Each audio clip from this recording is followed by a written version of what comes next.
how to change color on Shopify website.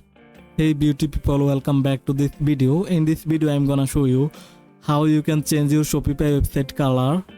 So before get started, if you new here, please consider to subscribe my channel and like the video. So first go to your Shopify dashboard and then on the left panel click on online store. Now on the middle right go to the customize. Now your theme customizer panel is open. So now let's say you want to change this section color or any section or any item color, just click on that. So I'm going to change the feature collection color, and then on the right side here you will see a color scheme option, color scheme. So let's say I'm going to choose different colors. So to change, click on the change button.